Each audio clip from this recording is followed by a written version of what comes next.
Kirby never struck me as a particularly sentimental guy.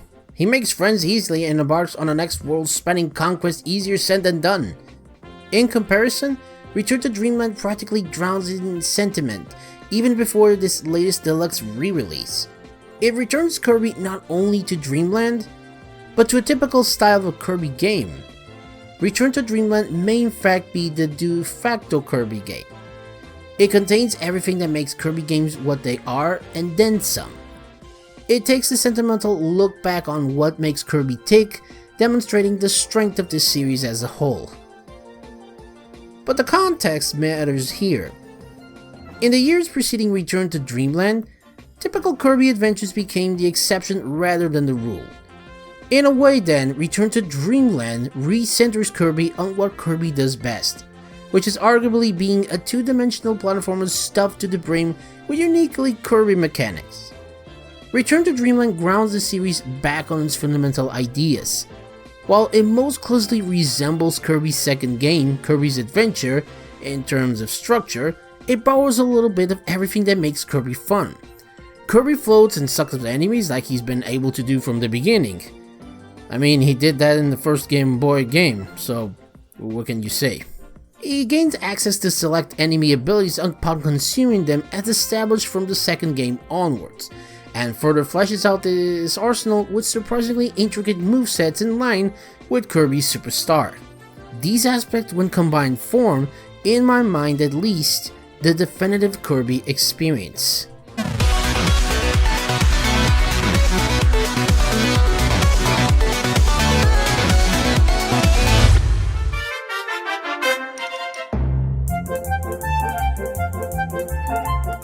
Kirby games are fun because they are fun to play. I can assure you that the prior sentence it means something. The mechanics drive the fun of the game. Sucking up enemies and using them against each other results in a system that keeps you experimenting. A typical Kirby level acts almost like a toy box. You always want to run ahead and eat up the next bad guy because you might get a cool power simply because it's fun to do. I mean, you can go nuts for all I care, but I'll give you one advice. Go with the mecha suit. Since Kirby games aim to be something that anyone can enjoy, it naturally follows that they are also games that anyone can complete. You don't derive fun out of Kirby because it challenged you, at least not at first.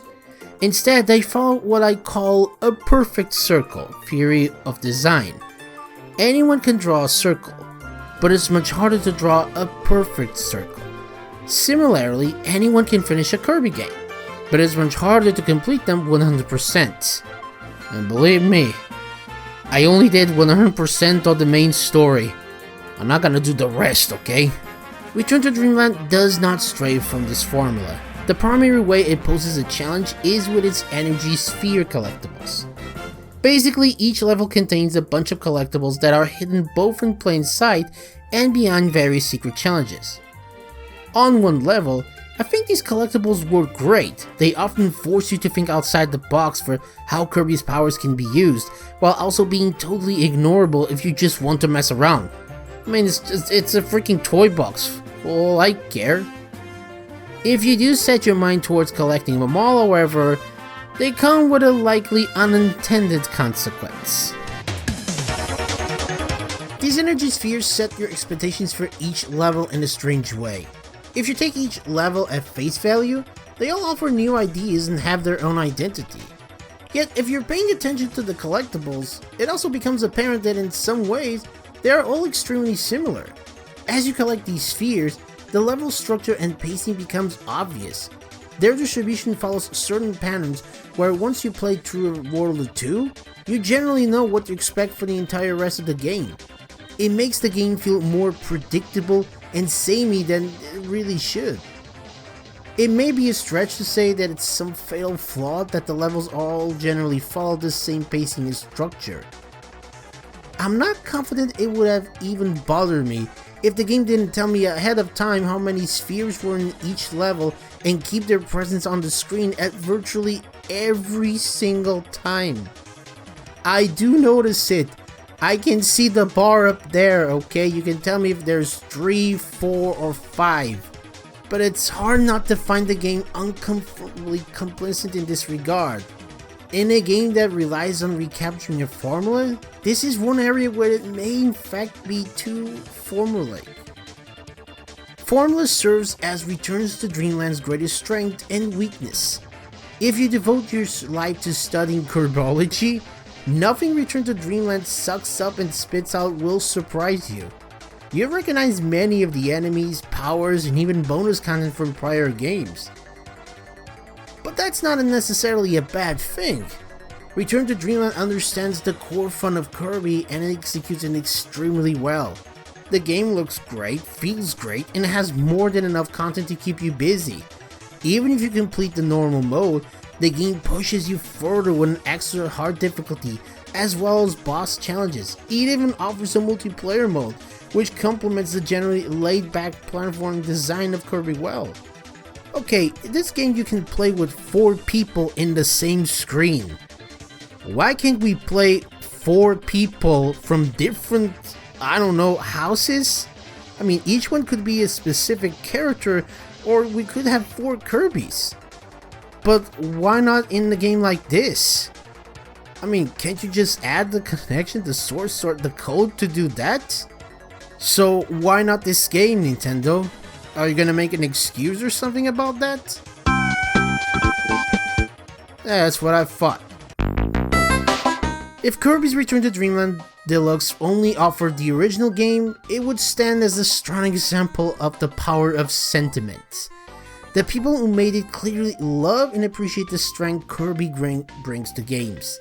Return to Dreamland renews those strengths and pushes them forward for a new generation.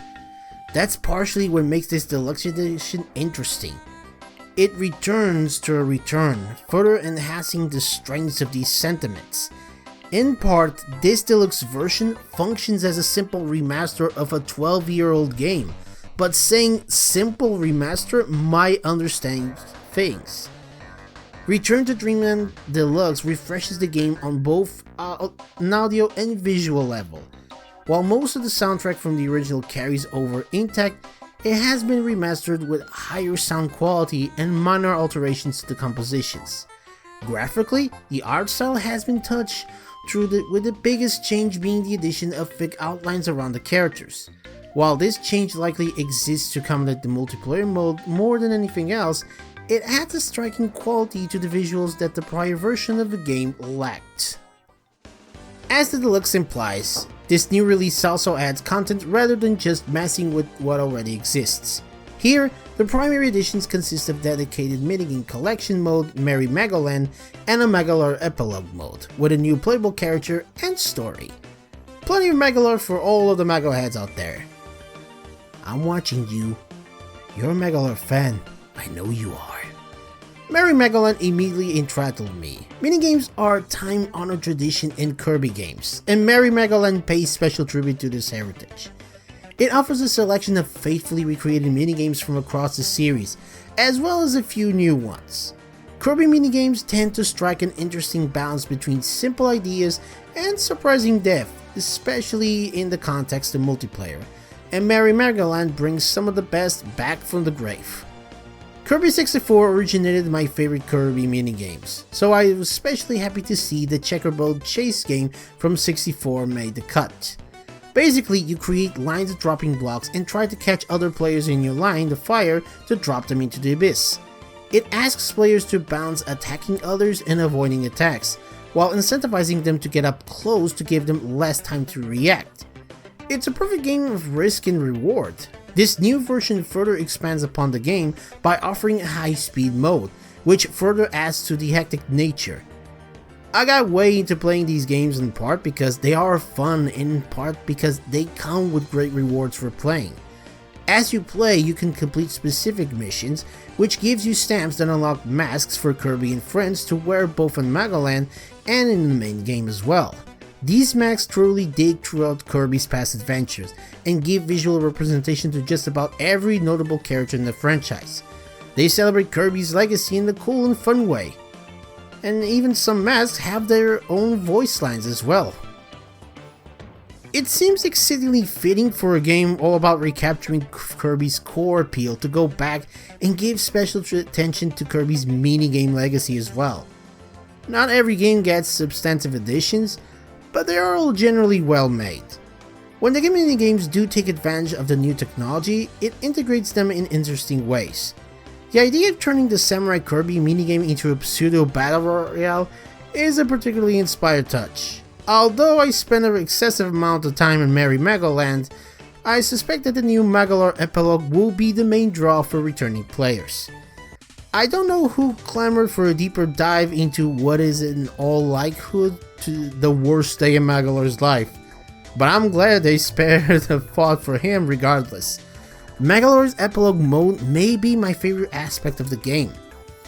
In contrast to the main game, Magolor's levels are much shorter and more focused affairs. This focus suits Magolor well, who unlike Kirby has a very defined moveset. Your relationship with enemies differs greatly from the usual outline. They are now pure obstacles rather than toys to play around with. Although Magolor's playstyle revolves around set limitations, in some ways that is more freeing than controlling Kirby. Kirby's abilities are transitory, always changing depending on what's in front of you.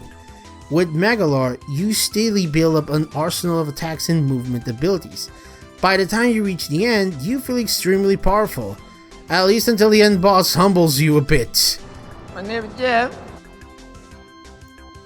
Return to Dreamland thrives off of sentiment, yet I'm glad that this deluxe edition doesn't dwell completely on it.